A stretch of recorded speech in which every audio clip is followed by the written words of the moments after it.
Welcome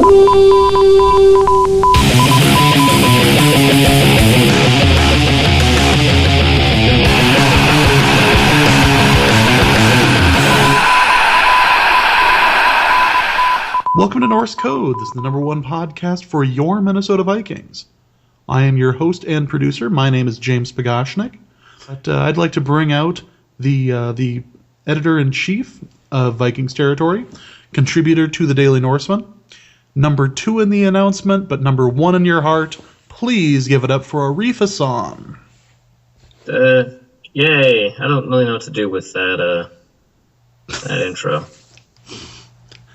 There's not a lot of clapping in our studio audience.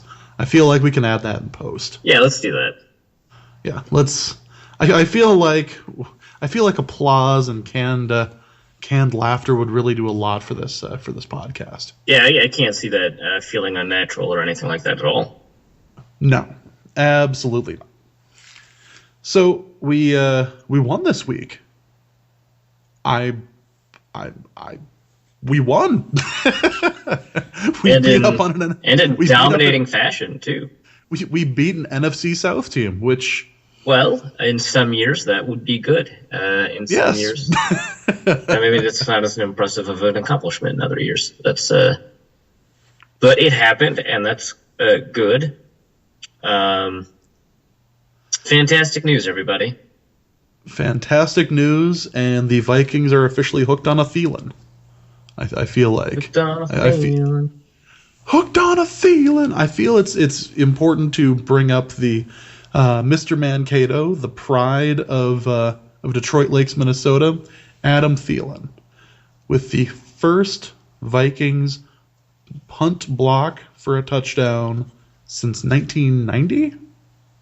Yeah, it was 1989, I think. 1989, yeah. Yeah, so the Vikings simultaneously end the longest drought for a team to have a punt block return for a touchdown and become only the fifth team in history to have two in the same game. So that definitely happened. Yeah, it's one of those so nice we did it twice sort of situations. Like, yeah, we're just going to bust through each time. And it's going to be fantastic. Is this the best the special teams have looked this year? Regardless of the fact that we blocked 2 punts and returned them for touchdowns, but is this the best the special teams has looked this year? I think probably. Well, look, so part of the reason that would be true is not just the punt block returns for touchdowns, like decent kick return yardage or whatever. Part of it, I think, is Jeff Locke wasn't terrible. I mean, Pro Football Focus thought he was. I thought he was not awful. I don't want to say he was good. He had a number of good punts. Definitely 1 or 2 in there were frustrating.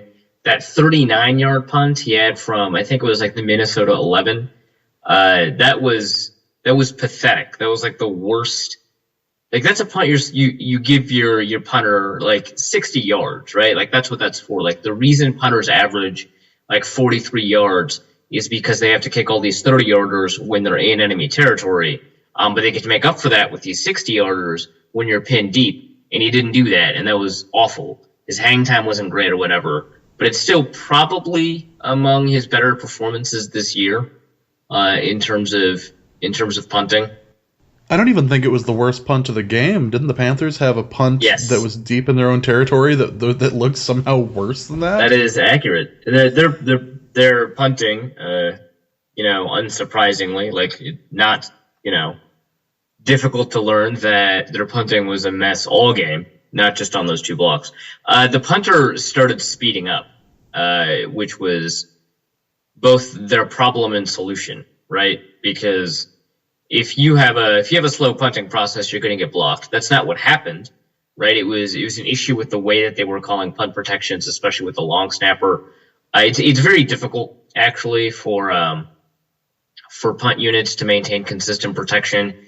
You have the personal punt protector almost exclusively because the long snapper does not have the ability to block. It's virtually impossible, which is why there are rules that protect him and why you can't be head up over a long snapper. That's why, we had that controversy earlier in the year about the ref moving the Patriot right before the field goal kick, I think, for the Jets or something like that. Anyway, there's rules against being head up over a long snapper because they don't have the ability to block and they'd be at risk of a severe injury. But those gaps still exist and you can still attack them. And the Vikings were able to exploit a breakdown in the protection not once but twice. And in response, because it's very difficult to adjust your protections in game, they started speeding up their punting process, and that caused some pretty significant problems for them. And Sherrill's returns were great, right? So you can't really fault the active special team performances. No, Sherrill's looked really good. The returns of Patterson, however, it just seems like he's consistently going to get you to the 25-yard line. He'll bring it out of the end zone, but you're only going to get to the 25. Yeah, it's been really disappointing all year, and I think you can only partially attribute it to sort of the nagging injury issues he's had over the past couple of games. But it's just odd because his vision, as a rookie returner was outstanding. You take a look at these games and you sort of watch these kick returns, and it's not that the blocking isn't there for him. Sometimes, these really nice lanes open up for him that he doesn't take, and I don't know what it is. If it's like, trying to focus more on being a receiver is sort of distracted him, or, I don't know. Like, there's a million things it could be, but regardless of the cause, the problem is still he's not taking some of these opening lanes, and he does look less explosive. It's always difficult to tell how explosive he looks, though, because when he is very explosive and very quick, he doesn't look like it. Because he's so big and his strides are so long, he looks kind of slow. It's sort of like the Randy Moss problem, right? But even accounting for that, he does look less explosive this year. So that's probably got to be part of it, too. We can talk a little bit more about that when we're talking about the offense. But the defense, damn. Everson Griffin with 2 sacks and Xavier Rhodes just on lockdown. Yeah, it was a fantastic day for the defense. Before Sharif Floyd got injured, he was pretty dominant. He put together a good stop in the run game. He had at least 1 pressure on the quarterback and 1 sack on the quarterback.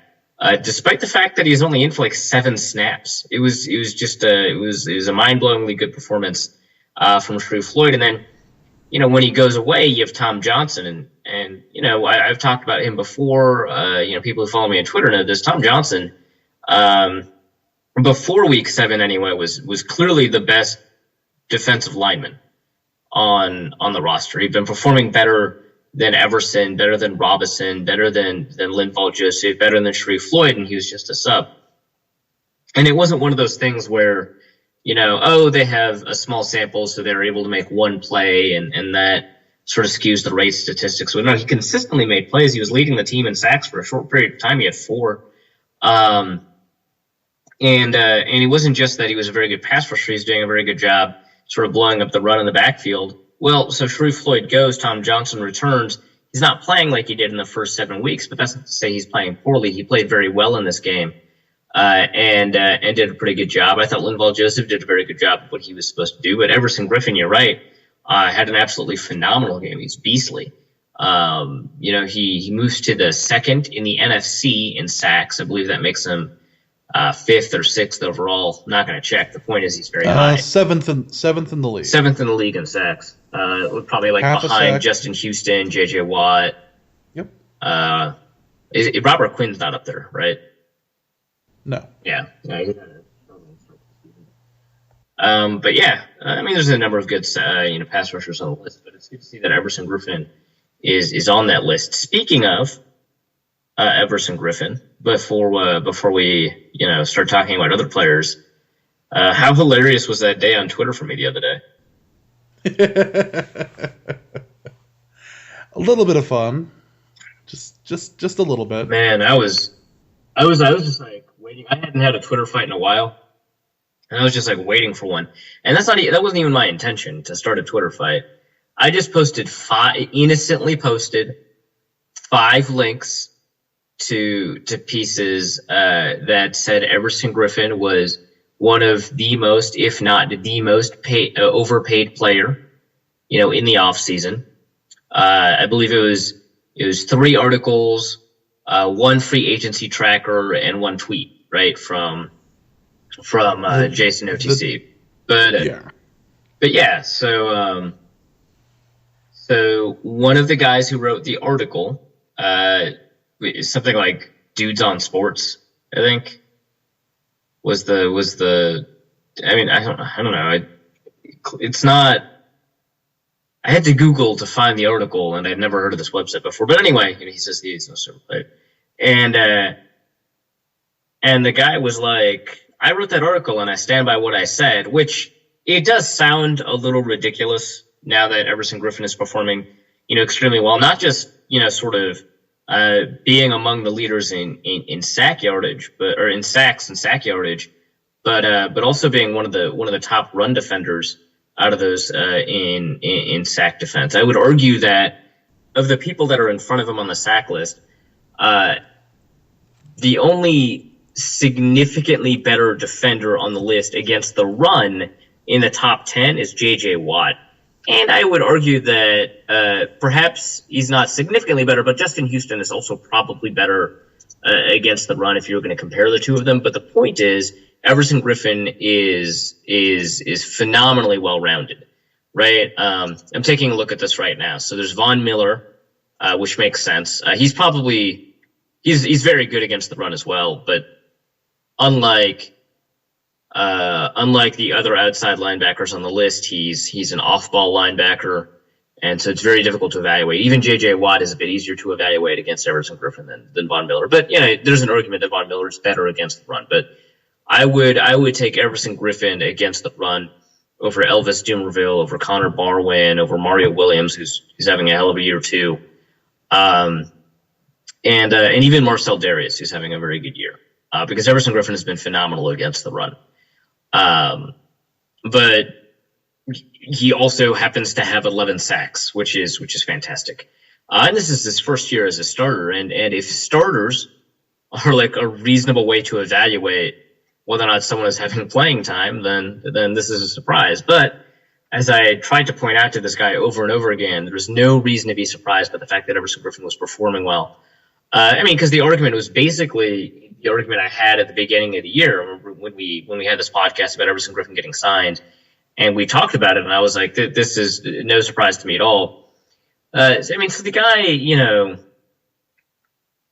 the guy was like, look, the Vikings obviously overpaid him because there's no reasonable expectation that another team would have paid him more money. And I was like, well, but another team did actually offer him more money. They wanted him. They wanted him before they ended. The Denver Broncos wanted him for $9 million a year. They were willing to pay him $500,000 more a year to get him, and they didn't, and therefore they had to settle for DeMarcus Ware. That's a hell of a settle right there. Yeah, no, I think they landed softly on that one, but I just like the picture from the Forbes tweet where it says no NFL player is more overpaid than Minnesota defensive end Everson Griffin, and he's wearing what appears to be a sailor hat or something you could wear during a nice windy day. Yeah. Like, we're going to do a bit here about random Vikings merchandise and everything. I kind of want to know where I can pick up a hat like that. That's pretty terrible. Yeah, it's special in its own way. Yes. So the guy stands by his decision, stands by his remarks. It clearly doesn't make him right, but he is standing by what he said. Right, because he's saying. So there's 2 lines of argument here, right? There's you're obviously wrong because look what happened, right? He's producing well for them, right? And then there's the argument that, well, from a process perspective, this doesn't make sense because, the Vikings just happened to get lucky, but if you were to redo the decision, obviously you would do what they did, but knowing what they knew, it was a bad decision. And I respect that kind of thinking, right? Because I think it's, on the long term more sustainable. It's, something that we talk about a lot on the show about how when you evaluate outcomes, you do a pretty poor job of repeating them as opposed to evaluating processes. And so that's where the guy was coming from, that, the outcome happens to be a fluke, right? And the Vikings just happen to get lucky. And there's like no reason to think this, because, I mean, in 2012, he had 8 sacks as a sub. Like that is phenomenal. It's not like Eldon Smith, right? Where Eldon Smith, who obviously very good when he's on the field anyway, who his rookie year was a sub and nearly got the sack record, right? Got like 20 sacks or something like that. But he was a pure pass rusher who got a lot of snaps as a sub, a lot more snaps than most subs do, because he was replacing a mediocre outside linebacker anyway to do it. No, I mean, Everson Griffin would take snaps at the margins away from Jared Allen whenever Jared Allen got off the field, whenever that happened, right? And Brian Robinson, or he would play defensive tackle, right?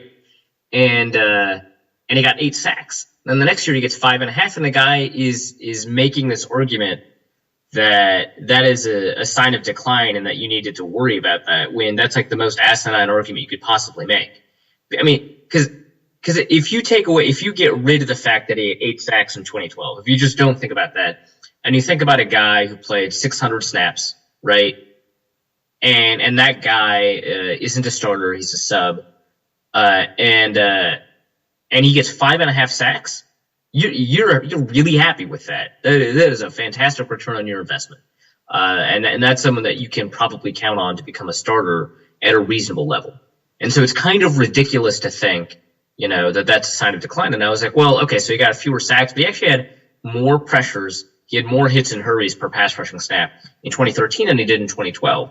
Because this guy's trying to make the argument that having Jared Allen on a team made it very easy for Everson Griffin to rack up sacks, because Jared Allen would draw so much attention that, players like Everson Griffin would perform well, which doesn't make sense because, when Jared Allen was off the field, he still got a number of sacks. Out of those 13.5 sacks over 2 years, I think 6 or 7 of them, maybe 5, but a significant portion of them came with Jared Allen off the field entirely.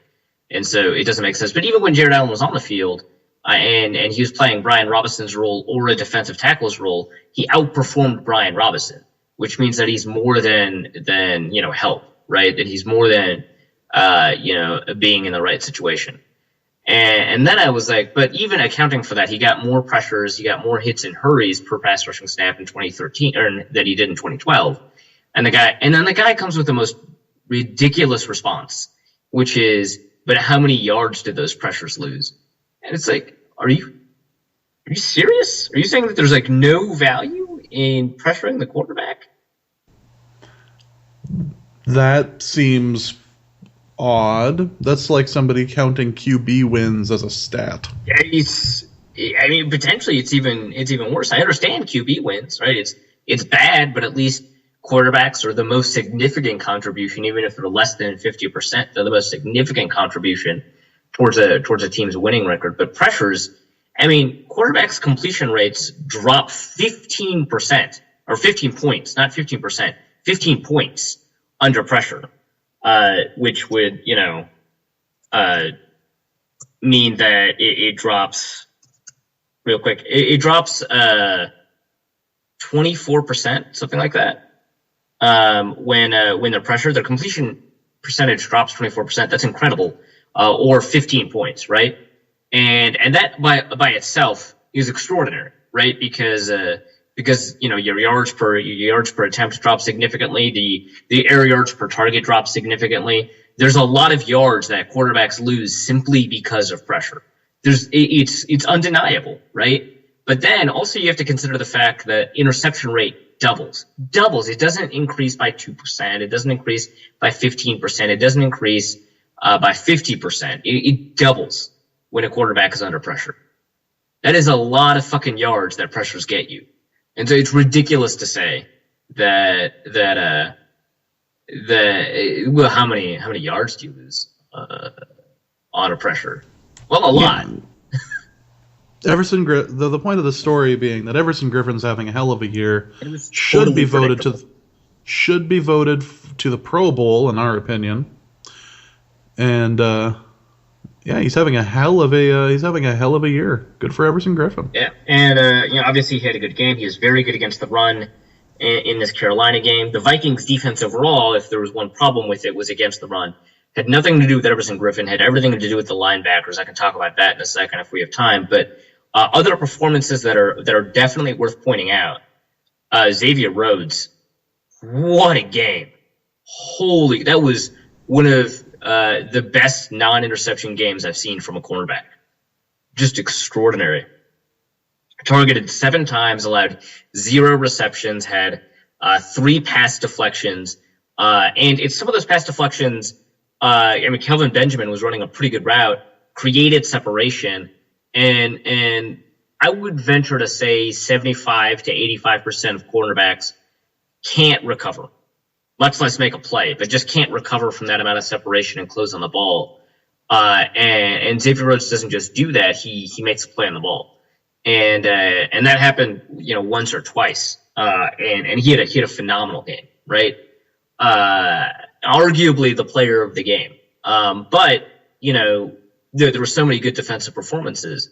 If you take a look at Josh Robinson's performance, you could say he didn't perform as well as he usually does. And I understand that. That's probably true if you say usually in the context of this year. He still obviously performed better than he did last year, the year before. But his performance wasn't as bad as you would make it out to be. That deep touchdown, for example, to Philly Brown should have had help from Harrison Smith.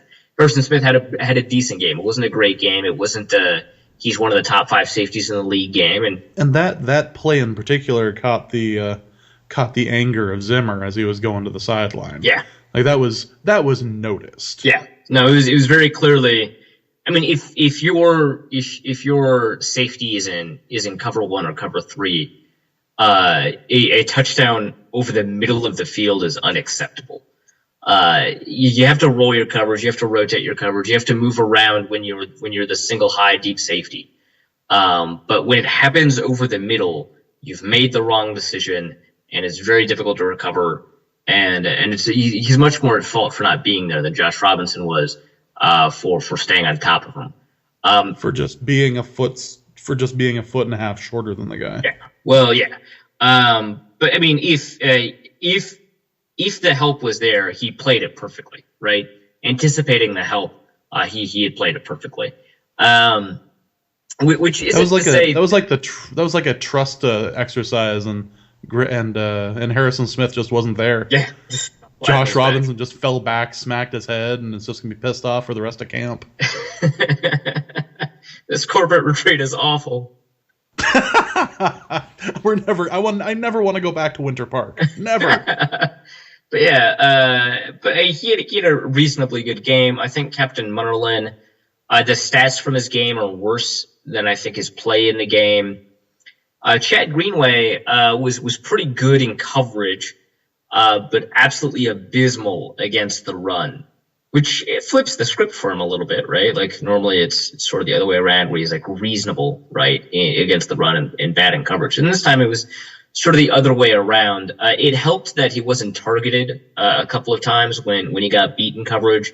He sort of let the tight end cross the face of the defender and get open on his own, but at other times he was squeezing zones pretty well. He was preventing targets. He had that deflection at the end of the game that looked absolutely monstrous. And that was great. But when I threw on sort of the film again, at first I thought he had a pretty reasonable game. I thought he had like kind of a good game. And when I threw on the film again, that just wasn't the case. He got blocked out of plays. At least one time he got run over, I think, by Jonathan Stewart. He got pushed around. He got owned by blockers. It didn't matter if it was a fullback or a tight end or an offensive lineman. He could not disengage. Anthony Barr had a pretty bad game. I think, sort of the injury from last week definitely played a role. And when it acted up again, You had Gerald Hodges on the field, who I thought was up and down. I thought Hodges was very good at times and very, very bad at times. And I think on balance, it was sort of, there's reasons for optimism there. Robert Blanton had an absolutely stellar game, arguably better than Xavier Rhodes, because Blanton was truly targeted in coverage 3 times. I know Pro Football Focus has him as targeted just 5 times, but he actually was really only targeted 3 times. And he didn't allow a reception on those 3 targets. Now, those other 2 targets in the Pro Football Focus counts, I still think one of them is misattributed to Blanton. It should actually go to Jasper Brinkley. The other one, the Vikings are in zone coverage, and the zone is Captain Munnerlin's zone. But because it's a screen pass, there are 2 receivers there. And so PFF, I think, just assumes that Captain Munnerlin had one of those receivers and Blanton had the other one. Regardless, Blanton did a really good job cleaning up that play and only allowed 3 yards. And he didn't allow a first down either. And as a safety, that's pretty impressive. Against the run, Blanton did a really good job. He did do the thing where he got dragged for a couple of extra unnecessary yards at least twice in the game. But he did a very, very good job. He filled the gaps really well. He forced runners aside, and he had a nose for the ball. So I thought the defense overall played spectacularly. Well, the first thing we want to look at when we're looking at the offense is Teddy Bridgewater, who ended up with a 120.7 QB rating. His line wasn't all that stellar. He went 15 for 21, went 138 yards, averaged 6.6 yards a pass, no interceptions, and 2 touchdowns. Yeah, well, so passer rating tends to overrate completion percentage, which is why he has a 120.7 rating. But there's value in completions too. The thing, so his adjusted net yards per attempt, when you take into account his yards per attempt, his touchdowns, and his lack of interceptions, is 6.6, which is about slightly above average for a quarterback in 2014, which is encouraging, obviously, for Teddy Bridgewater to have a performance that's better than most of the quarterbacks in the league, right? I think that his true performance, his ability, is somewhere between the two, somewhere between passer rating and his adjusted net yards per attempt, much closer to the adjusted net yards per attempt than it was to his passer rating. But obviously an extraordinarily good performance, I think, from him. The first half, a little bit different than the second half, but this time in sort of the opposite direction. With the first half, he'd been playing very well. He's making decisions not only just quickly but accurately. The ball stayed down, so you didn't have to worry about these weird overthrows.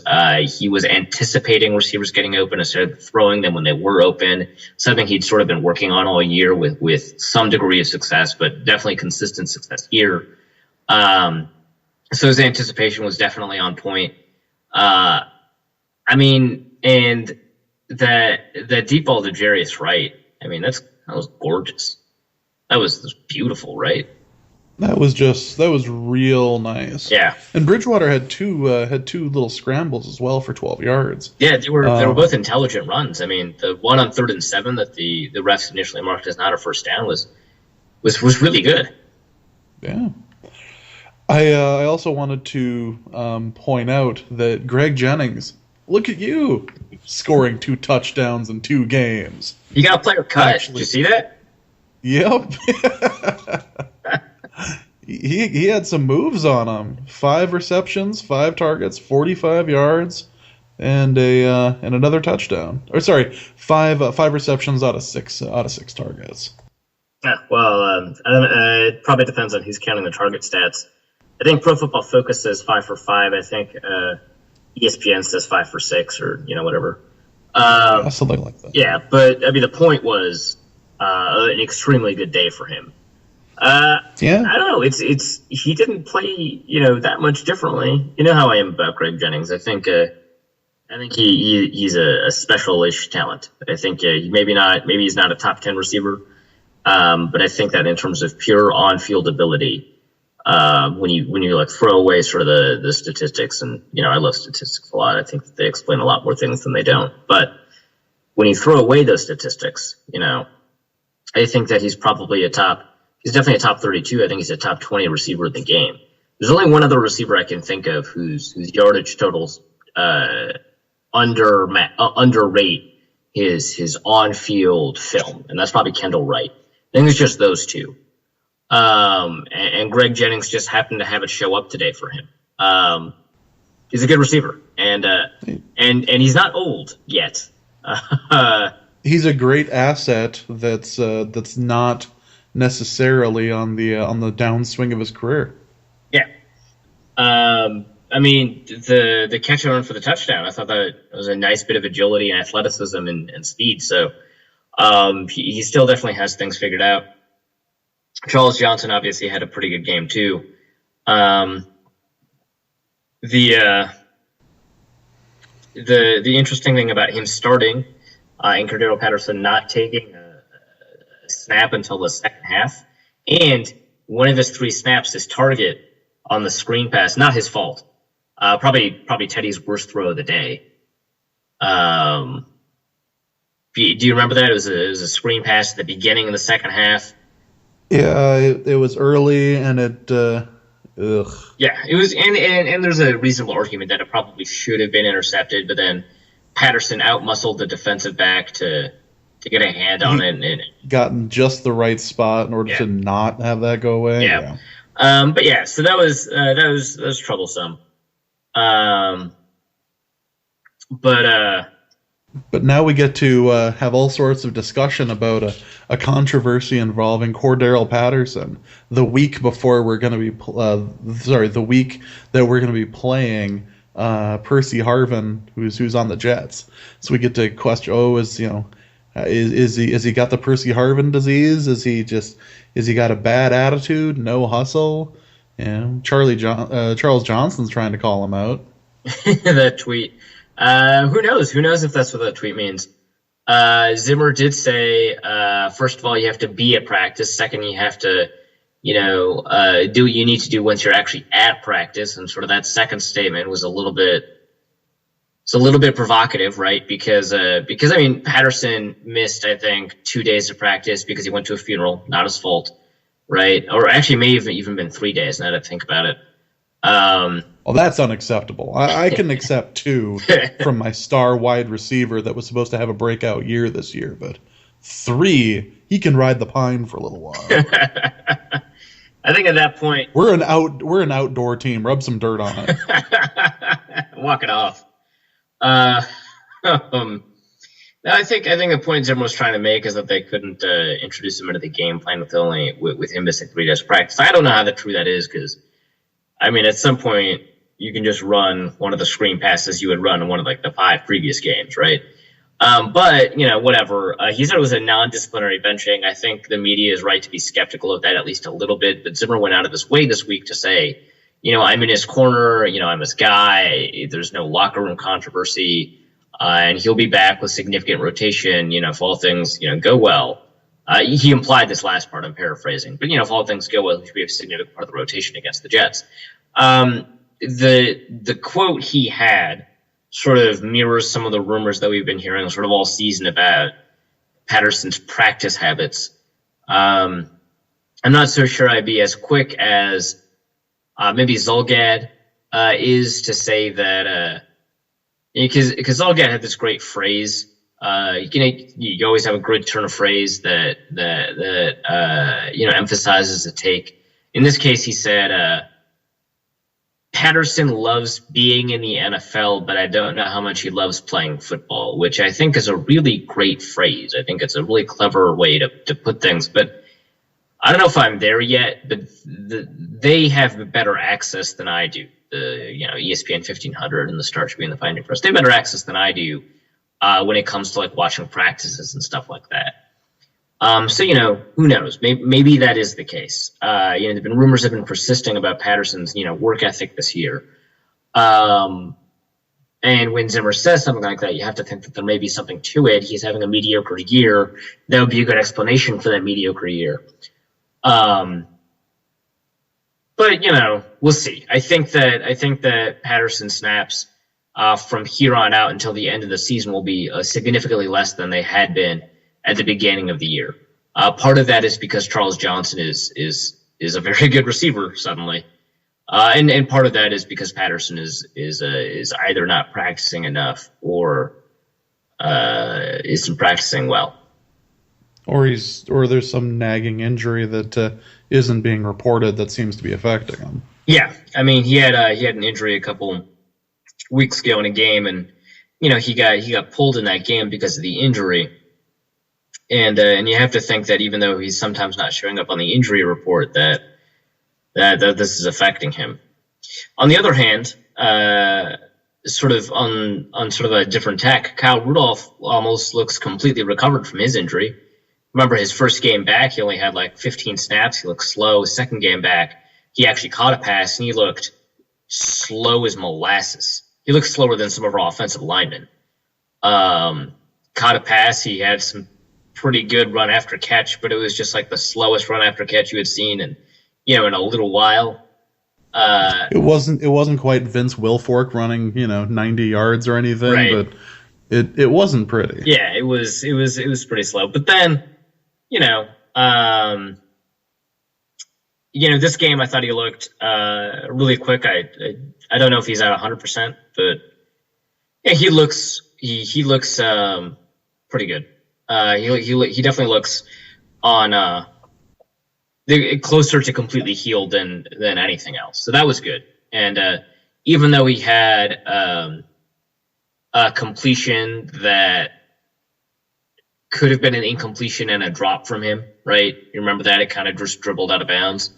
Yeah. I think that sort of speaks to the fact that he's still recovering and that, but he looks very good, and that's nice to see. And that touchdown catch looked really nice from him. It was a good little route. Yeah. It was actually I didn't even mention this sort of in any of my write-ups, but I thought he played that route phenomenally. A lot of people just sort of assume that because it's play action, the tight end's just going to find himself open because the defense sort of overcorrects. And in all honesty, there's a lot to that. It's not like plays don't work as designed. That play worked exactly as designed, and the defense overcorrected. But I think Kyle Rudolph ran a phenomenal route because his deception in the middle of the route to act as a run blocker before heading out. A lot of tight ends in these play action situations, when they pretend to be a blocker and then head out into route, they don't do a very good job selling that. It's not just because of acting. It's more than that. You have to turn your shoulders a certain way, set your feet a certain way. There's a way that you look when you're blocking that looks nothing like how you look when you're running a route. You did a very good job of freezing the linebacker to do that. And then as soon as the linebacker reacted, Rudolph had a step and he just flips open. And it was great. And the pass was good. He caught it in stride. The pass was at eye level, right? Which is, something that you talk a lot about in terms of ball placement. Different quarterbacks have different things. And, I talked about sort of the comparison to Drew Brees that one could make about Teddy Bridgewater's career so far on the last podcast. And one interesting thing about Drew Brees is that he's one of the few quarterbacks that thinks the most accurate, the best place that you can put the ball for a receiver is at eye level. And if Teddy continues to do that, I think that's a thing to look forward to. Yeah, and as good as that throw was, I think the play of the game was Teddy's attempt at the hard count. We're including the Vine in the show notes here of the attempt at getting the Panthers offside, and I love the fact that the field mics were able to pick up the Panthers going, "Oh, come on!" Yeah, they did not buy it for a second. And they told the offense during the hard count, "You're not running a play, so why are we doing this?" Yeah, we're just going through the motion here, fellas. We know you're not doing it. We're not doing it. We're just waiting for you to call a timeout. Yeah, well, so I mean, there's only so much. I was talking about this before the show. There's only so much like acting can do, right? Like there's he tried so hard. He wanted it so badly. But I think even sort of the quote unquote best at the hard count in the NFL probably wouldn't have been doing a very good job selling that one either, because it's a situation where most coaches are not aggressive enough to go for it. It's a situation where the punter, if he gets backed up 5 yards, has a really good chance of pinning it, behind the 10, maybe behind the 5, which is what happened. And the situational awareness that the average NFL player has definitely superseded the level of acting that anyone can bring to that. And Teddy was not a particularly great actor, regardless. But like, man, that was kind of pathetic. And I've talked about this before. I hate that play. I despise that play. Just run a play. Just run a play. It's more likely to get you 1 yard than a false start is. Like, that's absurd. Put a little bit of faith in Ben Tate, who got you a couple of yards in the game. Just let him just go straight. That's pretty much all I can do. He had no vision in that game. No vision. No. He did get a couple of carries, but... and he looked more explosive in those couple of carries for Minnesota than he had for the Browns all season, which, in fairness, is because of injury. But looks like he may have recovered. He looks very, very explosive. It just sucked because he wasn't going where he needed to go. Yeah, Ben Tate was about where we expected a running back who was in his second game for us. Just backing up Asiata, just trying not to keep the ball, not trying not to put the ball on the ground. Yeah. So yeah, that was the game. Banyard looked good until he missed a blitz pickup. Not even missed a block. He missed his assignment entirely. He went to the edge when he should have picked up the linebacker through the middle. He could have been more useful on the sideline for that play. Like, he was nowhere near that. Yeah, and so he got benched. He looked pretty decent in his 2 carries. Asiata, I think, did okay. I think he did better than his 3.7 yards per carry stat would indicate. Got a reasonable amount of successes, but obviously this offense is limited when Asiata's the lead back, and there's no way around it. Speaking of blitz pickups, one thing we didn't mention about Teddy Bridgewater's fantastic play, man, is he absolutely great against pressure. His play against pressure in this game was phenomenal. So I'll add that too. He was great against pressure. And during the week, Zimmer was on the Fan and was explaining that they were trying to figure out how to get him started early. Whether, because everyone realizes that he's a better QB in the second half. Well, they were trying to figure out why the hell that was. If they needed to change up their practice with him during the day, if they needed to warm him up a little bit later, or if they needed to let him go no huddle a little bit because he was having more success that way. Just listening to him kind of figure out aloud the steps they were going to take to make Bridgewater not be the world's greatest 2-minute QB, and that's like his only strength. Be like, if we can get him to be actually useful in the first half, we might have something. Yeah, that's such an interesting topic, and it looks like either the Panthers defense is bad.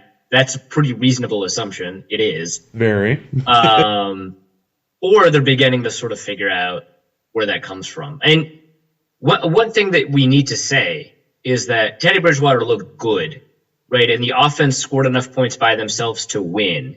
But we should not pretend that those punt block touchdowns did not play a role in how well the offense did. Teddy didn't have to do a lot. He had to make sure that he did not turn the ball over. Short completions are fine because all he had to do was play to protect a lead instead of play to gain a lead. And I think that may have played a pretty decent role in how well he played. But again, he played with anticipation and accuracy, so it's not as if that was the entirety of the reason that he played well. Yeah, those 14 points were important in getting some form of confidence in there. Yeah, you got those right away. If we look at the actual. If we look at time of possession for the game, it's astounding. Like, in the first half alone, did we have 3 drives? It was just ridiculous. But yeah, so we have our Vikings win. We We win and we move on to facing a Jets team, which is just, not to use the metaphor, they're crashing. They look terrible. Did you see Monday night's game?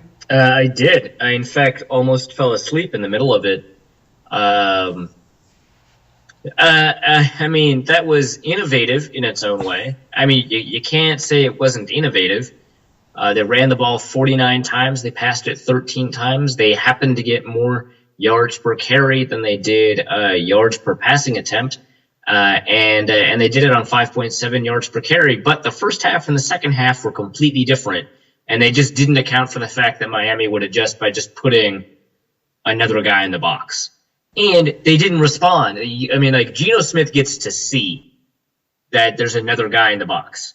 But they obviously didn't give him the authority to check out of the play, which I understand if you're the Jets and you just don't trust Geno Smith to throw the ball anymore. Like, I get that. As a Vikings fan who had Christian Ponder as his quarterback and Adrian Peterson as his running back, I understand why your game plan would be, maybe let's just not try passing. Like, I get that. But you have to let him check out of a run up the gut when there's 9 people in the box. You have to, because the Jets running game is not good enough to overcome 9 people in the box. It never will. Chris Johnson is not Purple Jesus. Right. He's not going to be able to bust through 9 guys in the box. You can give Geno Smith like a little bit of rope.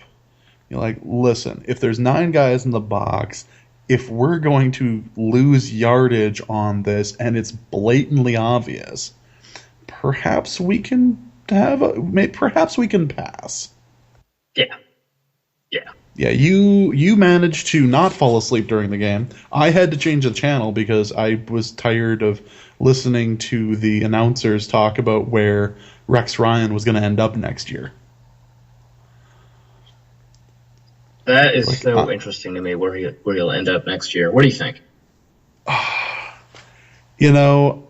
want to say it's funny because I watch SportsCenter during the morning and I see that bloated, awful human being doing the NFL recaps. Where's that? On ESPN. Oh God, what is his name? He's the former Tampa Bay coach for hockey. Barry Melrose. Barry Melrose is his name.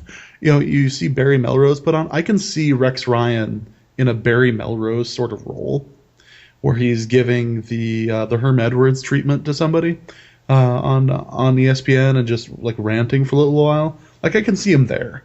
I would love for a company to produce simulcasts with Rex Ryan as the commentator that you would play over the game he's watching, so you don't have to listen to your broadcasters, but you get to listen to Rex Ryan. But because it's a simulcast from an external company, you don't have to worry about Rex Ryan censoring himself. That would be the most beautiful thing. It's like football riff tracks at that point. Yeah, it's Rex. I mean, because Rex is hilarious.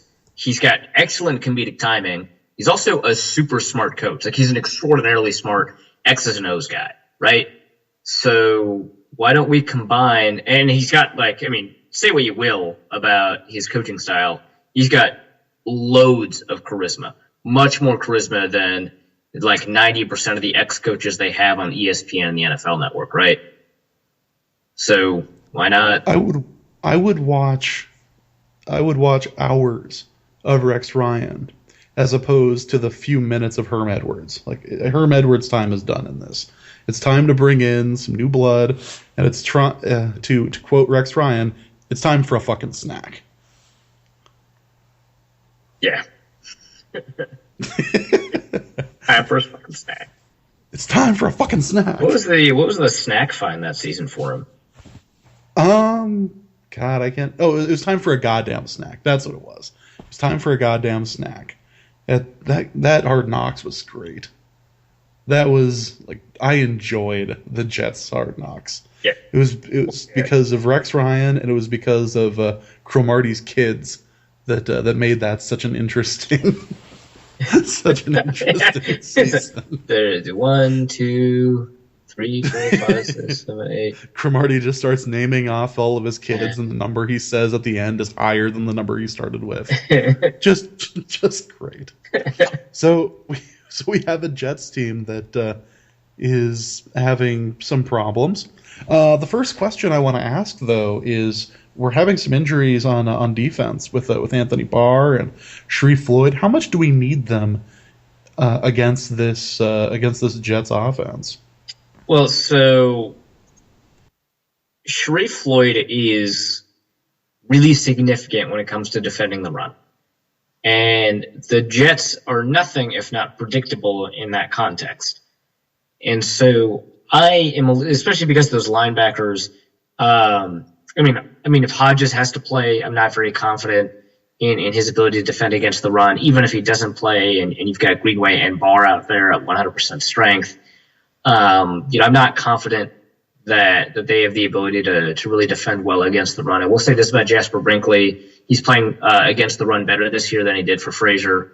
So there is that. But I think that Sharif Floyd in particular is probably the most important asset we have on defense for this particular game because of the importance of run defense. And, it's the Vikings, right? It's not a team you can consistently rely on to do what they're supposed to do. So I'm not going to say that they can take care of this game.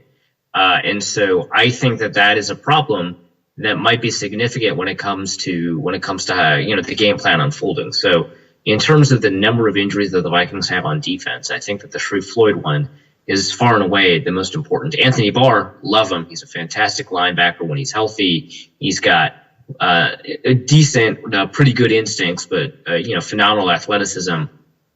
And when you're injured, that's less of an asset for you. He may also be hitting a rookie wall, right? Because we're hitting game 12, game 13, and that's how many games you play a season in college, right? And so he might be simultaneously hitting the rookie wall where he's playing more games than he's used to. So he just might not be as effective, right? So all of that, I think that the Barr potential injury is not as big a deal as the Floyd one. So we're looking at Chris Johnson as their lead running back, and Nick Mangold as their center. Nick is probably one of the most consistent centers that we're going to run into this year. True or false? Yes, I think that the amount of ability that he's going to put forth and his ability to block is consistent. That's true. I think from game to game to game, he plays probably about as even keeled as any center will. I mentioned this on Twitter. The Jets offense is exceedingly scary in 2010, right? And it's not just because of Harvin and Vic and Chris Johnson, but Nick Mangold was the best center in the league, but probably between 2007 and 2010. And at that point, by a significant margin, he's not at that level anymore. But that isn't to say he's not very good, right? He's pretty good, but he's not as good as he was a couple of years ago. And that's an age thing. But he's a very smart center, and I believe he's still the highest paid center in the league. I'm not so sure if that's true anymore, but he's definitely you're right. He's definitely consistent, but I wouldn't say that means he's at as high a level as some of the other centers in the league, like Alex Mack before he was injured, or John Sullivan. I just looked it up, and Marquise Pouncey from the Steelers is the highest paid center in the league. That's dumb. 5-year contract extension worth over $44 million. So good for him. He's not bad. It's true. I mean, we could look at whether or not he's the most overpaid. No, we're not gonna go there. We're not gonna break that out. But Chris Johnson is the running back we're gonna be looking at. Chris Johnson, the every fantasy football players, one of their least favorite players of all time. I feel like if there was a Hall of Fame of fantasy players we would want to cut from our team if we could, if we were allowed to, I think Chris Johnson would make that. I think he'd be a first ballot. Yeah. One of the biggest issues with Chris Johnson as a fantasy asset is that he's always ended up on an undroppable list. Yes. I feel like Deadspin, if memory serves, they nearly named their most hated fantasy player. I feel like they nearly named it the Chris Johnson player we'd like to cut or something like that on their Thursday fun bag.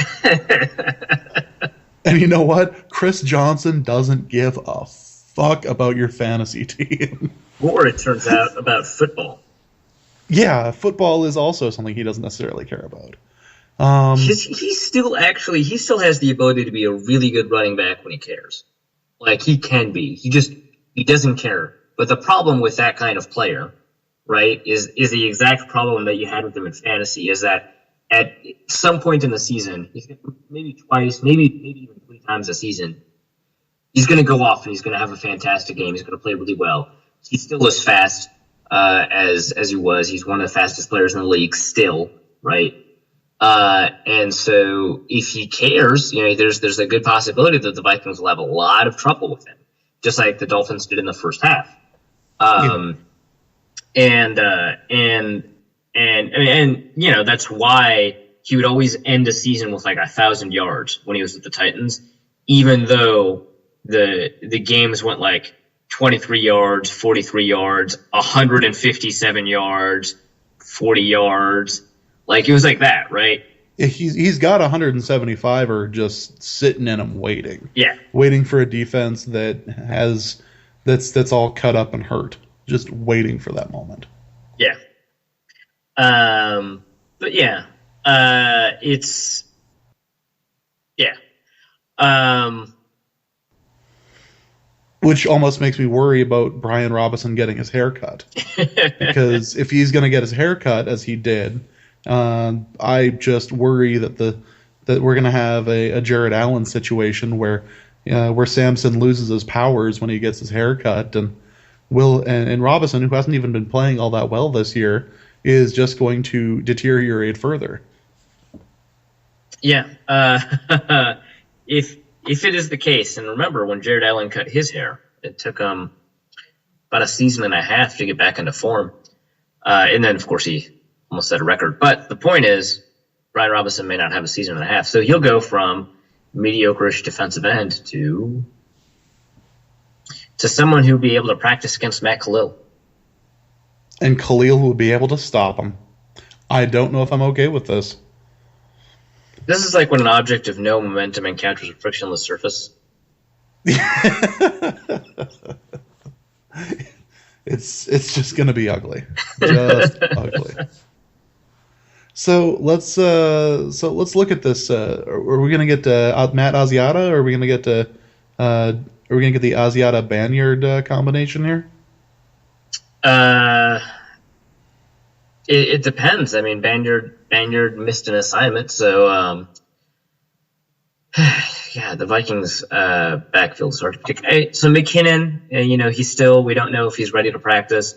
By the time this podcast posts, we'll have a clearer picture. But as of recording time, we don't know. They don't know the extent of his problems. He's not an IR, right? So he's a risk to be a factor in every game. We have yet to see. But if he's not playing, Banyard's protection gap, I think, is probably not going to keep him out of doing a timeshare with Asiata again. Because I think that's just sort of like a one-game benching sort of deal. I don't think it's like a consistent benching sort of deal. And so he'll have to hold up in pass protection in the next game in order to do things. Because Ben Tate wasn't supposed to play as many snaps as he did until Banyard missed an assignment. And so I think that's the likely timeshare we'll see with some Ben Tate, runs thrown in there if McKinnon's unable to play. If McKinnon can play, I'd expect him to get sort of the lion's share of carries. And it would be we would be remiss if we didn't bring up the Adrian Peterson hearing. The latest information on that which just feels silly by the time this is going to be posted. But as of recording, Adrian Peterson gave a statement today at his hearing. He did not have a formal thing written. He was just asked if he wanted to give a statement, and he did for 10 minutes. And they are contending that the league had said that the time spent on the commissioner's list, which sounds about as ominous as you can be, was supposed to be time served. And they have documents to prove it. Yeah, it's all complicated and interesting and potentially moot, and who knows. So Adrian Peterson's legal team contends that Troy Vincent, I believe the NFL vice president of player development and the person who would actually just be in contact with the Peterson team throughout these proceedings, the contention is that he said that the league would evaluate this as time served. And the question is whether or not he said, there's a couple of contentions. The first is whether or not he said, I think this is what they'll do versus this is what they will do, right? I think that's important, which is why they're bringing in the specific transcript. But the second thing is when the league said, the league has been consistent about saying, we do not consider it time served. They've also been saying, we did take it into account, but aggravating circumstances lent us to this particularly harsh punishment. So it's tough, right? It's very difficult for us to sort of figure out what direction this will go in. My guess is that Adrian Peterson will not win his appeal. But while this appeal is going on, he can't serve any of the games he's suspended for, as far as I know. I'm not entirely sure what his status is now that I think he's still exempt. He's in that wonderful little purgatory of you're suspended, but you can't serve your suspension. Yeah. And so I think the league is in this awkward moment because Troy Vincent had said something that I think he may have misinterpreted sort of in the memorandum from the league, which was that we'll take into account the games he's missed, which does not mean we will see this as time served. And Troy Vincent may have said something along the lines of, I think that the league will see this as time served versus saying the league will see this as time served, right? I mean, there's a difference obviously in those two sentences, and then there's a difference between taking into account and so we'll see, right? If it is such the case that the league is considering that they're not considering that as punishment, they don't want to set the precedent that being on the exempt list is punishment. So I understand that. But within this larger context, it's going to shape how much leeway and leverage the NFL will have to punish players for infractions. It's tough. I don't think Peterson plays for the rest of the year regardless. So. No, it would be foolish to expect Adrian to play another down as a Viking this year. Mm-hmm.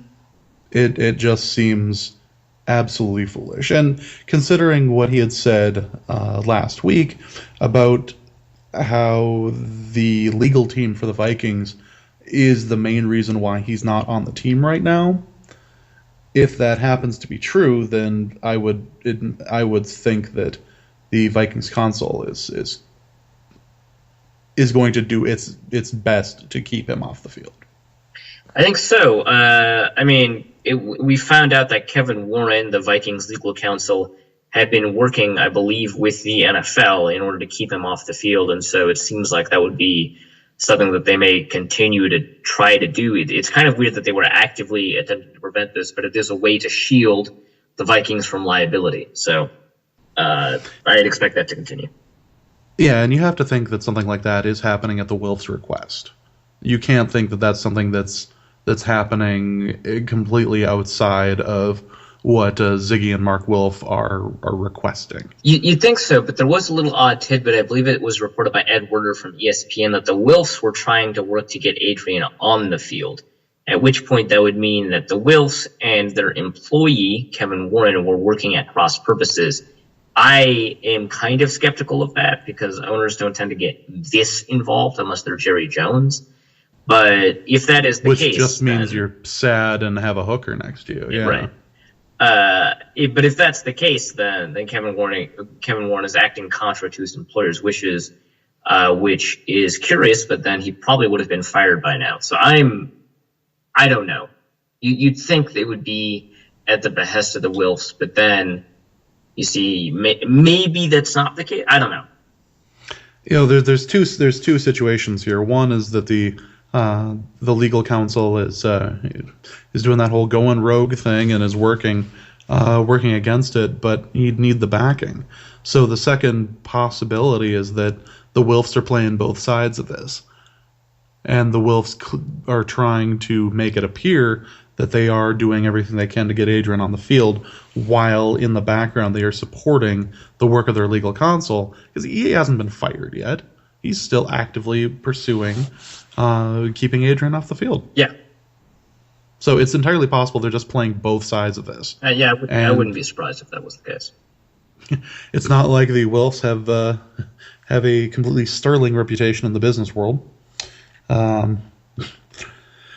I'm not trying to generalize all people from New Jersey, but they're from New Jersey, so I mean. Just so happens he's from New Jersey. It just so happens the mustached wonder is from New Jersey, yes. So that'll wrap up our talk on Adrian, but I want to bring up our number of the week, which is our number of the week is actually the number 0. The number 0. That's the amount of receptions Xavier Rhodes gave up last week. That is also accurate. It's also the numbers of teams that are willing to admit they are interested in picking up Ray Rice after he was allowed back into the NFL on Black Friday, which, let me tell you, is the best possible day to drop a news story. Right? It's just that is a fantastic way to do the news dump. Although there are 4 teams who sources say, according to Adam Schefter, are interested. 0 teams that have indicated they're willing to attach their name to being interested. Adam Schefter went on to say something like the Indianapolis Colts, I believe, are one of them. But obviously the Colts would not want that to get out. No, you need an off season before you can bring Ray Rice in. I think so. I think everyone admits that. Yeah. Like, even Ray Rice would be like, you know what? I'll wait. I already got paid for the season. I'm winning that appeal, so I'll wait. Yeah, there's so much just coincidental stuff with the Ray Rice case, especially, and if you look at it, the judge who's outside of all of this isn't necessarily beholden to the NFL, and the track record has proven that for them. Just released it when they were finished. You could have called this a month ago. Some sportscasters called it a week ago, saying this is happening on Black Friday at like noon. This is the only time this will ever be, done, because there's no way that this announcement's going to happen on the Wednesday before the Thanksgiving games, because we're not going to let that narrative happen on Thanksgiving. There's just a lot of weird catch-alls, but no one has indicated officially that they are interested in the team. I believe the Saints put out a message saying they were not. They were not interested in bringing in Ray Rice. Yeah, but I don't think anyone predicted the Saints would want him anyway. I guess they're missing Darren Sproles, and Ray Rice can play that role, but it's not like the Saints haven't had some issues of their own. Darren Sharper, raped 18, 19 women. If we're going to bring up Darren Sharper, It's not Sharper jersey at the game, by the way. Holy shit. It's man, maybe you should just, not wear a jersey. If that's your only jersey, I sort of understand why you went with it, but maybe just don't wear it at all. What the hell? That's almost like going to a wrestling event and having a Chris Benoit shirt on. Dude. Or going to an MMA event with a War Machine shirt on. Although, now that he's killed himself, I suppose it's a little bit more sympathetic. He tried to kill himself. Oh, yeah, he didn't succeed. Yeah, so don't wear the shirt. Yeah. You heard it here first, folks. Arif says don't wear War Machine shirts until he kills himself. Yep. I feel like I learned something today. Yeah, man. I've seen some interesting jerseys at events.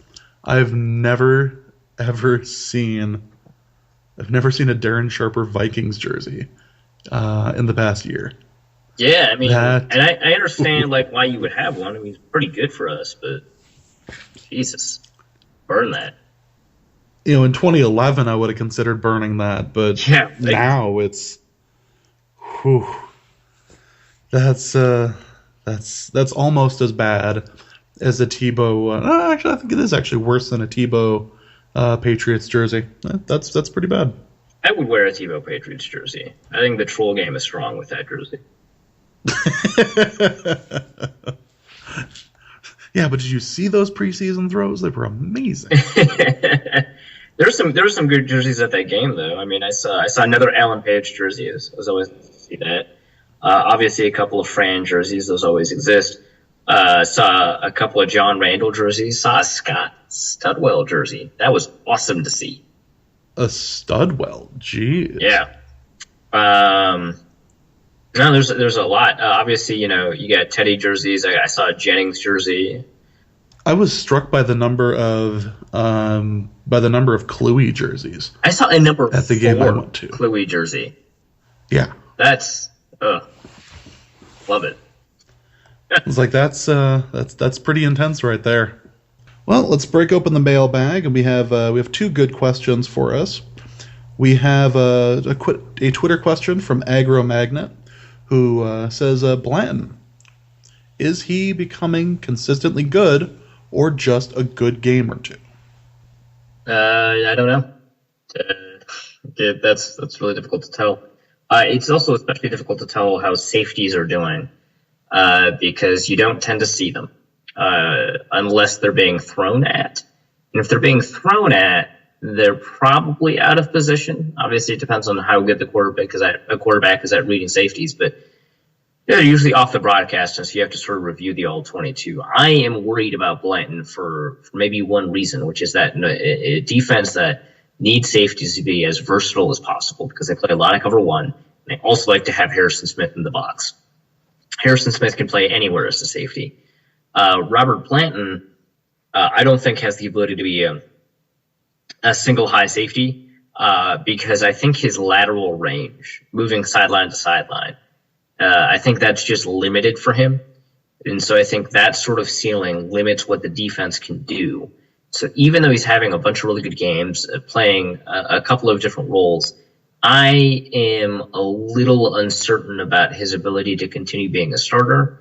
But, I mean, from what I've seen in the past couple of games, there's nothing I would say that is unsustainable about the good things that he's doing.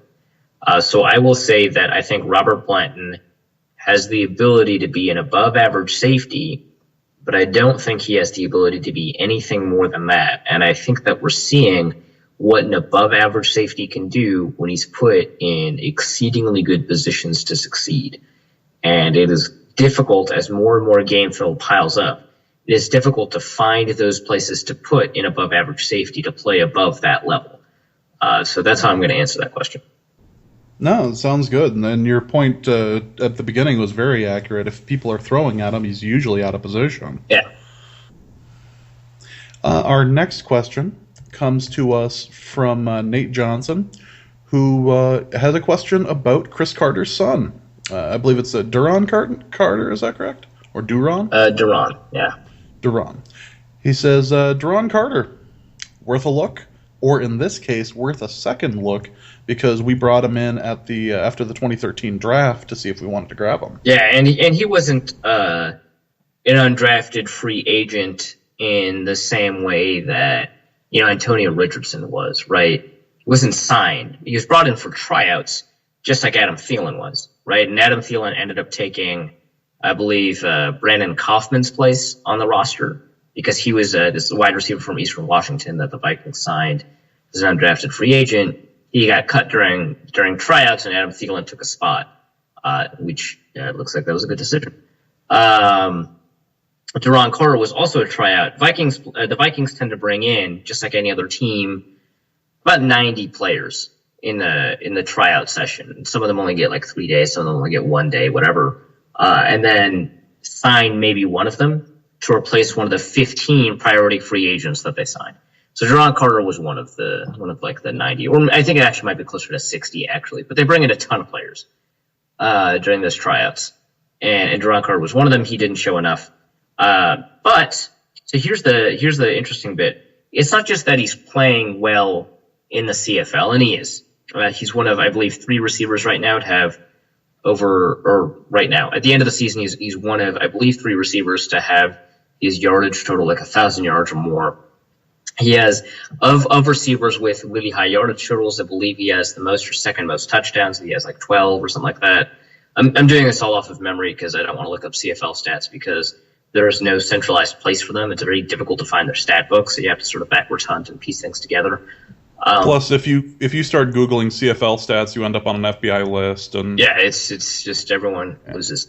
But here's the thing: last year, Jerron Carter joins the CFL halfway through the year, right? So he's a rookie, right, in 2013, and he eviscerates the league.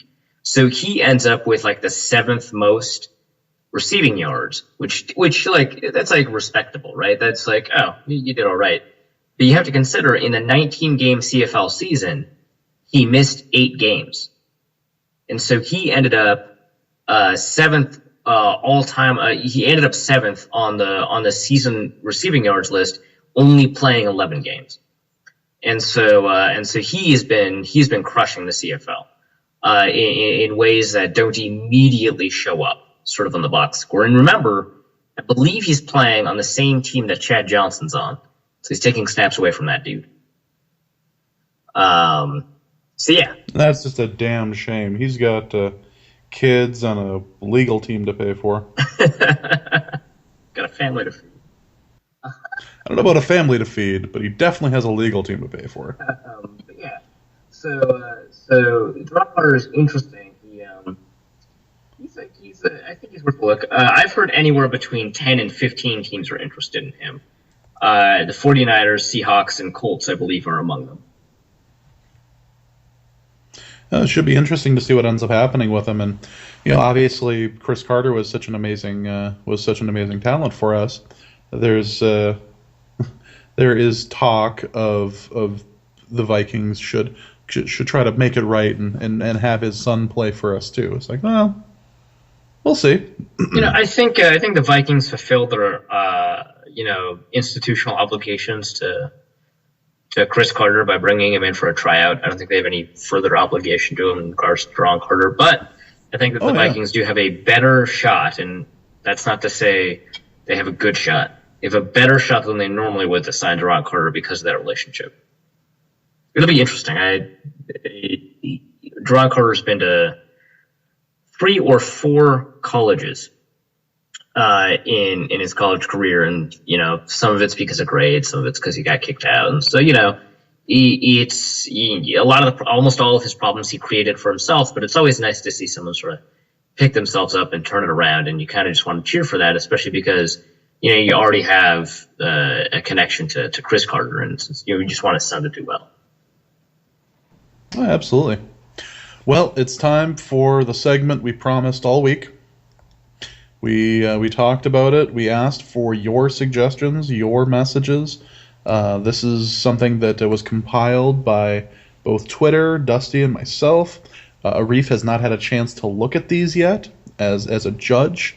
So we are going to be looking at some of the most ridiculous items that you can find on Amazon or on eBay or Fox Sports or something that have Vikings, that have some sort of Viking connotation. So this is your terrible Christmas idea area. Now, there will be links to all of these things in the show notes, both at our Norse Code website and on our page for the Daily Norseman. Some of these are awful. Arif, let's take a look at number 1, which Dusty is so very proud of. This is a decorative shoe that you cannot wear. Oh my god. I just clicked on it. Hello. You can't wear this? It's $18. You cannot wear this. It's a decorative high heel shoe with a Viking logo. Appears to be tied on it with twine. It does. Are decorative shoes a thing? Is that like or is outside of this product, is there such a thing as a decorative collectible shoe figurine? You know, the only thing I can think of is the A Christmas Story leg. But that's not like that's like a novelty item. It's not like this sounds like a collectible, right? Yeah, well, it says it in the name that it's collectible. I don't know how collectible it is, but it says it in the name. Well, so I'm looking at people who viewed this item also viewed. There's a New York Giants decorative collectible figurine. I don't know, man. That's interesting. All right, so that happened. So there's a decorative Viking shoe, but how big is it? I can't. The picture you can't. There's no frame of reference. No. The next item up for bid. It's 4 inches high. Okay, next. Yes. So the next item is the 2013 Bud Light purple and gold Minnesota Vikings can. All right, click. What? Why? 99 cents. But the shipping is $4. to go from Hastings. You might as well just drive to Hastings at that point. It says used.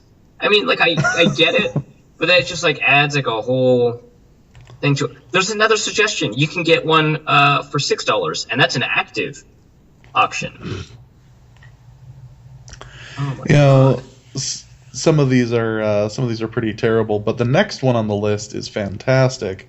This is probably one of my favorites on the list. If you click on it, is the NFL Minnesota Vikings design aluminum grinder item. Now, why would you need an aluminum grinder item? Yeah, what does it grind? This is typically used for tobacco and non-tobacco leaf products. I have never heard of this being used for tobacco. Well, in the item description, it mentions the word tobacco. Oh, well, that's I'm nice. just going to say it's usually used for tobacco and marijuana. Probably 99% are using that for marijuana. But the interesting thing on it is the cover of it says "I'm a Vikings fan" and has a picture of a purple helmet on someone's ass. Yeah, I mean, looks like a woman. You can presume it's a woman, but yeah, I guess you can't tell for sure. You can see a little bit of the underwear too. Yes. So it's a Minnesota Vikings pot grinder. Yeah. So this person is pulling up their skirt, revealing on their ass a Vikings helmet and a little bit of their blue underwear. Which why? I don't know, but it does say "I'm a Vikings fan" on it. So there you go. The next item is. I don't see what's so weird about this one. A Mike Tice. Just the fact that it exists, I think. It's a Mike Tice signed picture where he's getting the business from Randy Moss. Oh, Mike Tice signed it. Yes. It's not a Randy Moss signed. No. This is Mike Tice. All right. Well, then there you go. That's a thing. Why is it going for $40? It's because it's in new condition. It's probably never been looked at outside of an image on eBay. It's Mike Tice. I mean, like, this is like not a terrible gift for $10. Like, it's like weird. Like, why do you want a Mike Tice one? But I mean, it's still a picture of like a Vikings event. So that's like $40 though. So about 10 years ago, my friends and I went through this phase where we thought that the best Christmas gift would be a signed picture from somebody that would be absolutely terrible, and we put it in a nice frame and we'd give it to people. So that Christmas involved there was a Scott Stapp signed picture. Good. Oh my God. Oh. And it wasn't even a Jesus pose. Like, it was him gripping a mic and leaning in really hard. It was was great. That was the one I bought. It's wide open. I received an Ensign Wesley Crusher, signed Will Wheaton. Really? Picture. Wow. It was framed. I had it until 2 moves ago. The most detestable character on the show.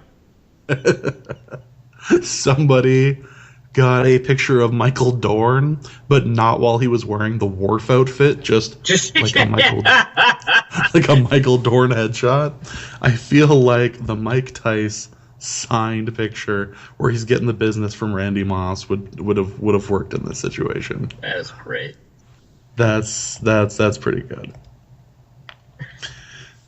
The next item up for bids is the Viking shot glass display, which holds 36 shots. Holy and crap. Is also a mirror. Now, here's why would you want a mirror with that? So you can look at your shame when you're restocking. Why is it painted wrong? That mirror is purple. There's a lot of questions about this, but I feel like the three of us, you, me, and Dusty, should buy this and send it to Kyle. I feel like if anybody can handle the 36 shots, it's probably Kyle. It's $65.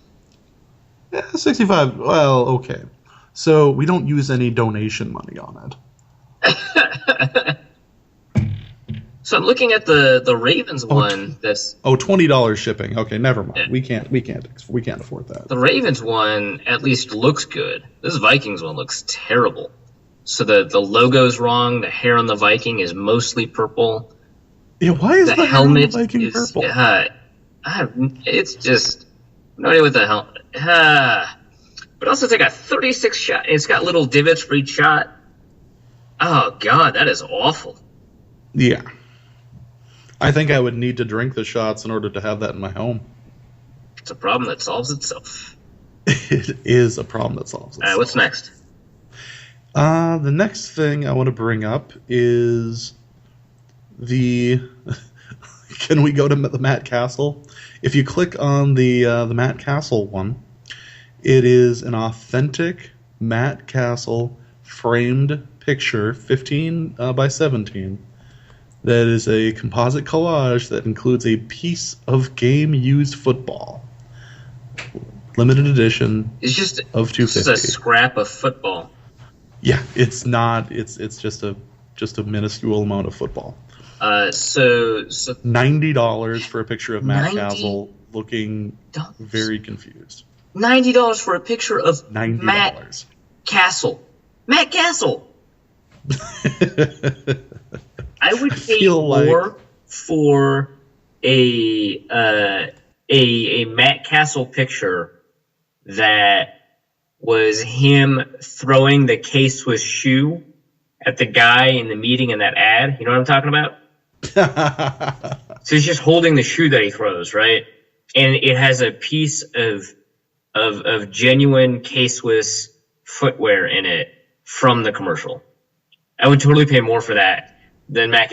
And also, like, they don't tell you what game or what purpose this ball was, right? Like, if it was from a pretty significant moment in Matt Castle's stellar Vikings career, one of the many big games he played in, they would have probably indicated something like that. This could have been from a preseason game, right? This scrap of football, which is placed directly on the picture of Matt Castle, like not on like the portrait, right? Not in like some white space, but directly on top of the actual photograph of Matt Castle. Yeah, this is right on the gut. And so there's just this white badge that has a piece of brown leather football in the middle of it. And what? Why would you pay $90 for a picture of Vikings Matt Castle? Also would have paid more for a picture of USC Matt Castle. Yeah, I'm looking at the picture of Matt Castle, and first off, it's in this year's jersey. So the picture had to have been taken in the first game or in the preseason. Jesus. And So that would probably limit where the game ball was from. The other option for the game ball is it could just be the game ball that the punter or the field goal kicker it could have been a cable. Yeah. Yeah, he's just using to kick and get ready for to warm up for a kick. So it's entirely possible this ball was just kicked to hell. Also, is there any guarantee that this ball is from a Vikings game? No, it is a manufacturer direct item, but it is nothing on that. On the plus side, $5.99 flat rate shipping.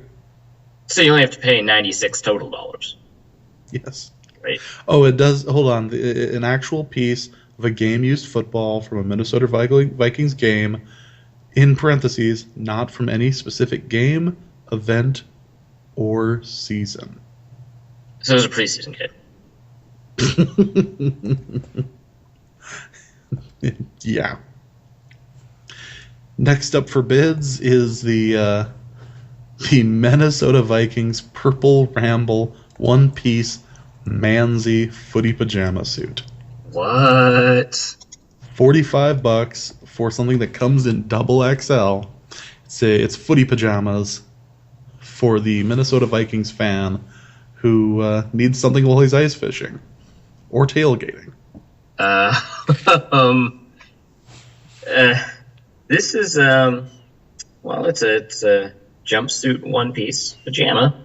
So it's in stock. It's designed in such a way where the zipper bifurcates the suit so that a design on one side of the zipper does not continue onto the other side of the zipper. So the head of the Viking gets cut in half. Although at least the hair on that Viking is in fact yellow/golden. So there's that. It's got that going for it. It's actually done correctly. But like prominently displayed right on the torso, the only time on the torso it actually says the team name, it actually says Vings. Because the zipper evidently eliminates the K entirely. There's no other place on the onesie where the name is prominently displayed. It's always like, oh, it's under the armpit, or it's on the leg, or it's on the arm. But the only place it's prominently displayed is cut off by the zipper, and it just says Vings with half a Viking head above it.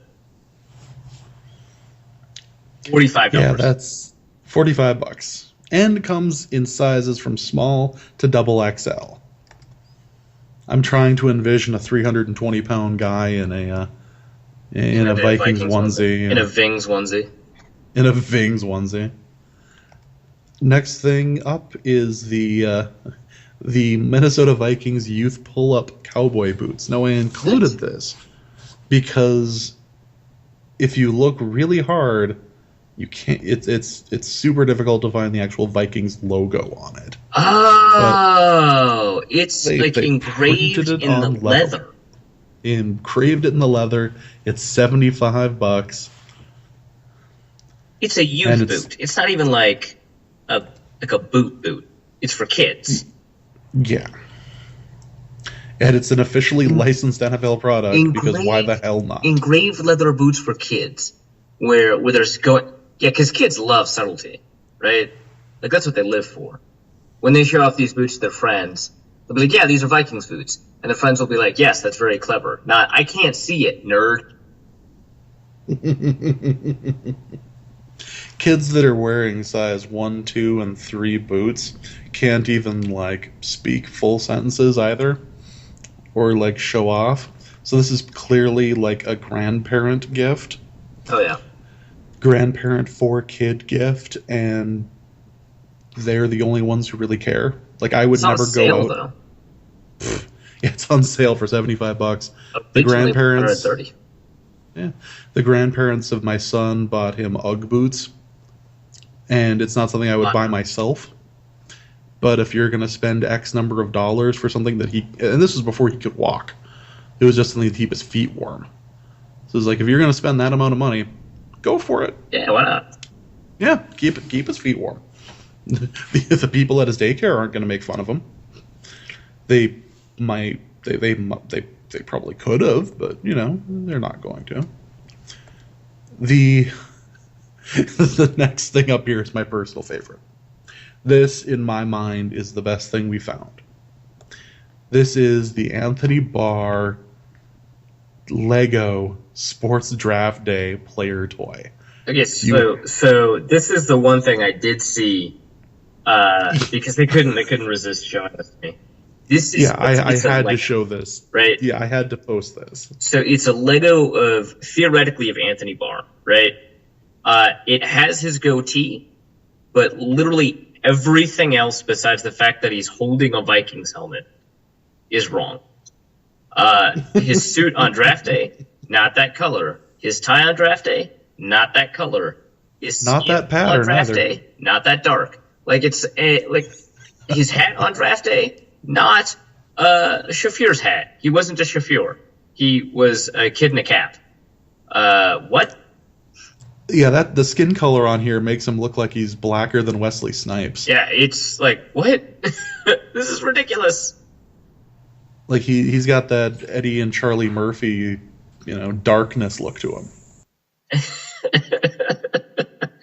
Like, it's just like, really? You just found a Lego with a goatee, put a draft hat on it, like he's a newsie, and gave him a Vikings helmet and called him Anthony Barr. So, and it's $15.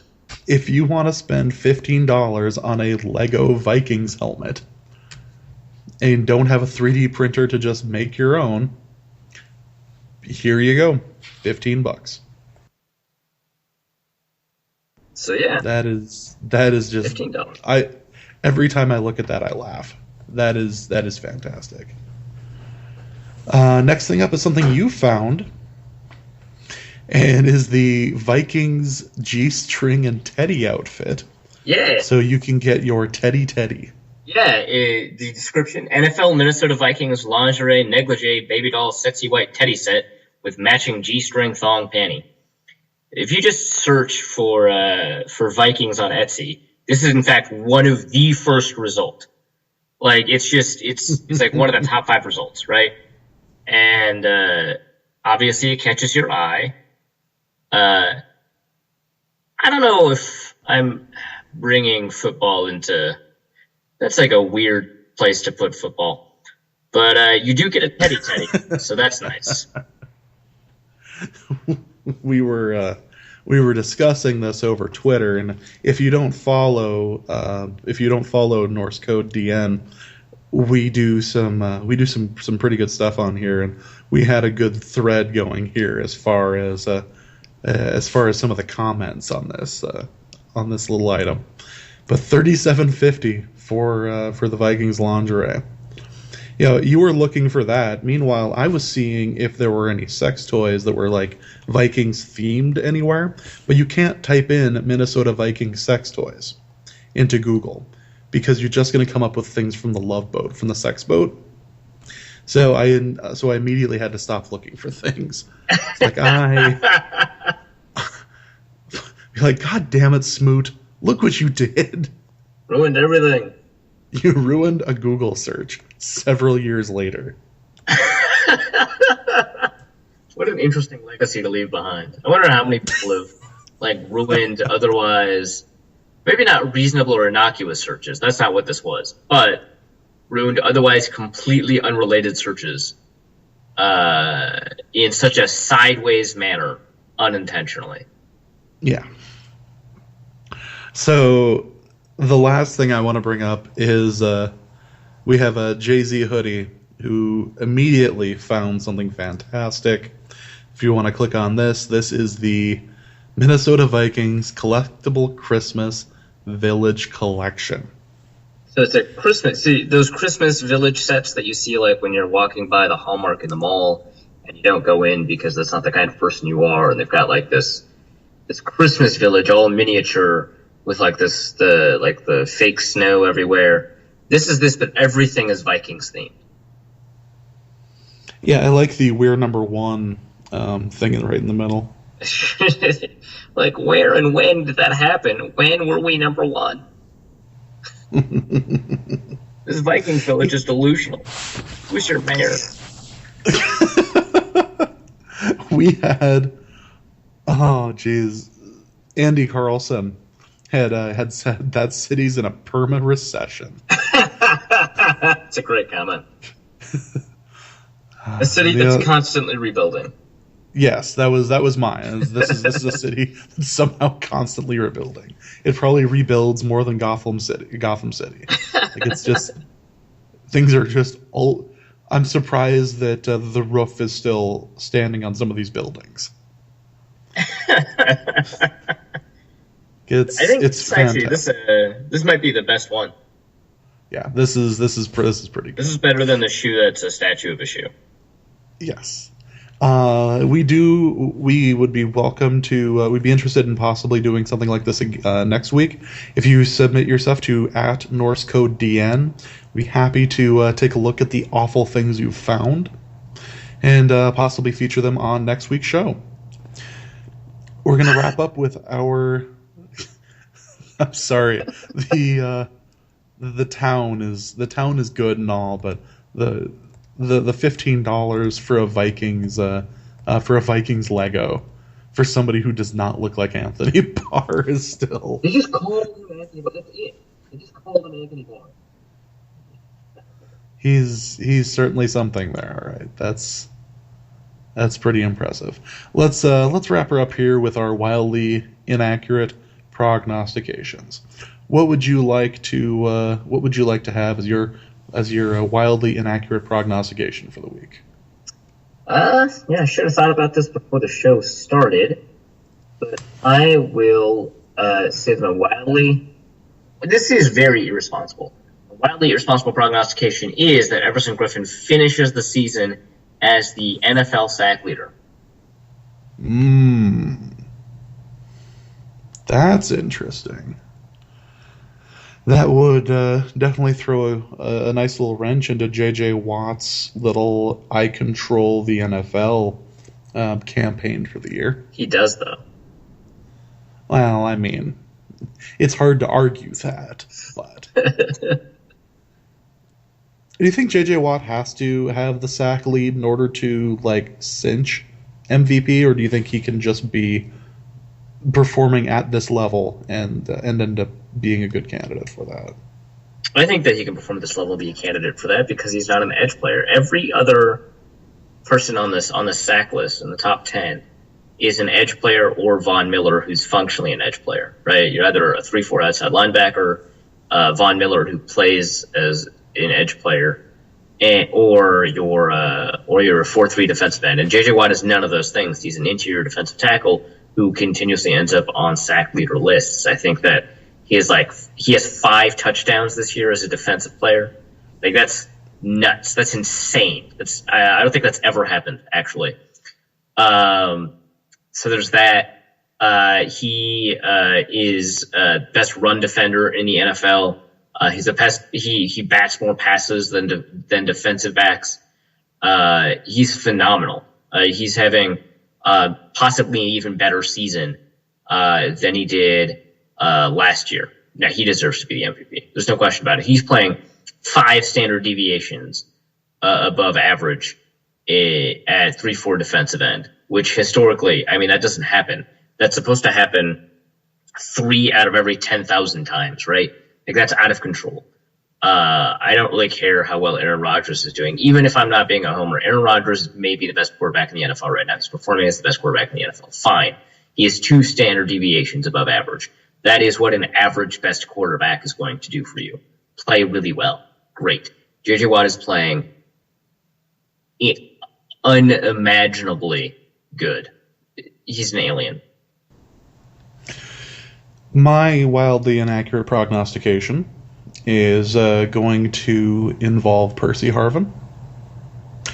I think that Percy somehow scores 2 touchdowns and hurts himself on the second touchdown and knocks himself out for the rest of the game.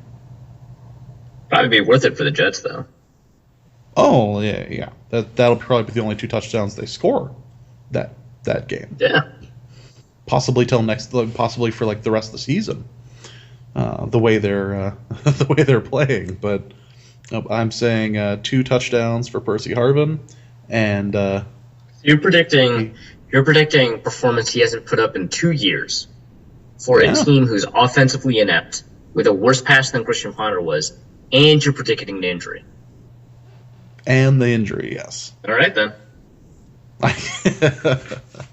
Go big or go home in this particular instance. I'm thinking that he's going to show up and just be hilarious. We're just going to sit there and go, really? You're showing up for this game and this game only this year?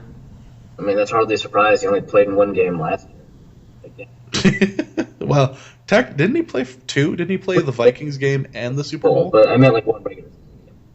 Yeah. Nope, that... Ugh. So that's fun. Well, that will do it for this week's show. Any parting shots? Nope, I think we're good. I think we're definitely good then. So for Arif, my name is James. You can reach us at our respective Twitters. You can reach Arif at Arif Hassan NFL. You can check him out at VikingsTerritory.com and at DailyNorseman.com. You can take a look at Dusty at Norse Code Dusty. Myself, I am at Big Mono. I'm also the one who works on the at Norse Code DN Twitter account. If you see us looking for suggestions or interacting with fans, we always like to hear from you. You can also donate to our show. You can do that at our website. You can take a look at that here as well. Otherwise, I think that's about it. And our formula is this: Christian Ponder sucks. See you next week. Norse Code is the official podcast of the Daily Norseman SB Nation blog and is produced with cooperation from Pompous Jerk Productions. Pompous Jerk Productions. Attitude with attitude. The opinions expressed in this podcast are solely those of their contributors and do not reflect official positions of the Minnesota Vikings, SB Nation, the Daily Norseman staff, or PJP. No information in this podcast should be construed as gambling advice. Please obey all local gaming laws. Our formula is this. We go out, we hit people in the mouth.